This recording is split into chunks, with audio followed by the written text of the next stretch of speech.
Hello दोस्तों, आज की वीडियो में हम जानेंगे कि किसी लोन की ईएमआई कैलकुलेट कैसे करते हैं। तो हम चलते हैं सीधे प्ले स्टोर पे। ये कर दिया है मैंने क्लिक और प्ले स्टोर खुलकर आ गया है। ऊपर है सर्च बार, मैं यहाँ पर टाइप कर देता हूँ ईएमआई कैलकुलेटर। ये मैंने सर्च कर दिया है। बहुत सारे एप्लीकेशन आपके सामने खुल करके आ गए हैं। इनमें से आप कोई भी चूज कर लेना। मैं ये वाला चूज कर लेता हूँ, इस पर कर देता हूँ क्लिक। क्लिक करते ही मेरे सामने ऑप्शन है अनइंस्टॉल का। जब आप पहली बार क्लिक करेंगे तो आपके पास ऑप्शन आएगा इंस्टॉल का। आप इंस्टॉल पर क्लिक कर देना।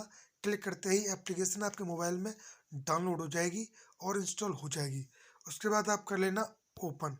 ये मैंने ओपन कर लिया है, ठीक है। Just wait. ओपन होने के बाद में एक ऐसा यूजर इंटरफेस आपके सामने खुलकर आ जाएगा। अब ऊपर ऑप्शन है ईएमआई कैलकुलेटर, मैं कर देता हूँ इस पर क्लिक। मैंने क्लिक कर दिया है। क्लिक करने के बाद एक ऐसा यूजर इंटरफेस आपको देखने को मिल जाएगा। अब हमें ईएमआई कैलकुलेट करना है, तो ईएमआई हमारा सिलेक्टेड है ऑलरेडी।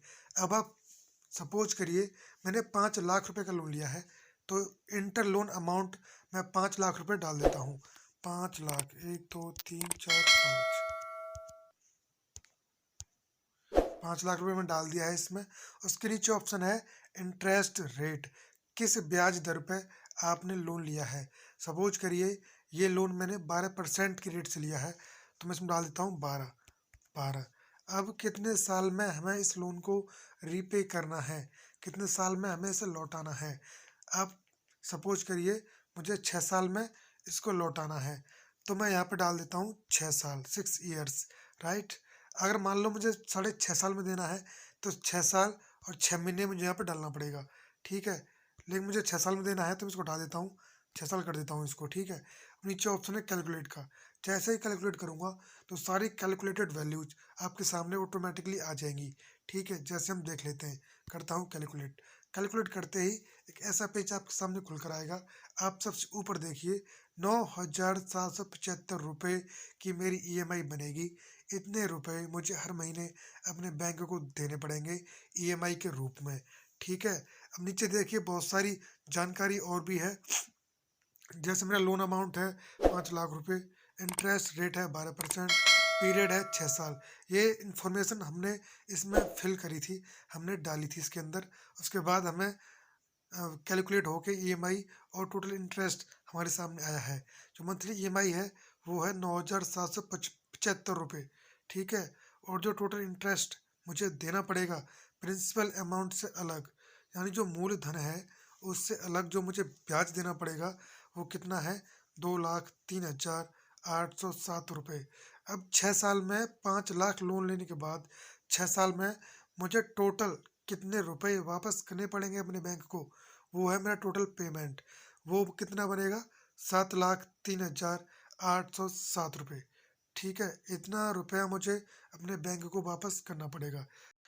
चलिए एक और वैल्यू हम इसमें डाल के देख लेते हैं। सपोज करिए मैं डालता हूँ 12 लाख रुपए मैंने लोन लिया है। 1 2 3 3 3 4 5, 12 लाख। सपोज करिए इस बार मेरा ब्याज है 9%, मान लो सपोज अगर मेरा ब्याज है। और सपोज करो मुझे 10 साल में वापस करना है अपने बैंक को, तो मैंने डाल दिया 10 साल। अब मैं करता हूँ इसको कैलकुलेट। कैलकुलेट करने के बाद अब आप देखिए जो मेरी ईएमआई बनेगी वो बनेगी 15,201 रुपये की, ठीक है। उसके नीचे लोन अमाउंट मेरा 12 लाख, इंटरेस्ट रेट मेरा 9%, पीरियड 10 साल। ये तीनों चीज़ें हमने डाली हैं। उसके बाद हमें जो मंथली ईएमआई बन रही है वो है 15,201 रुपये। जो टोटल ब्याज, जो टोटल इंटरेस्ट मुझे देना पड़ रहा है अपने बैंक को, वो है 6,24,123 रुपये। और जो टोटल पेमेंट मुझे करनी पड़ेगी 12 लाख रुपए लोन लेने के बाद 10 साल में, जो मुझे टोटल पेमेंट करना पड़ेगा बैंक को, वो कितना रहेगा, वो रहेगा 18,24,123 रुपये। तो दोस्तों उम्मीद करता हूँ आपको कोई भी लोन की ईएमआई कैलकुलेट करने में कोई प्रॉब्लम नहीं होने वाली है।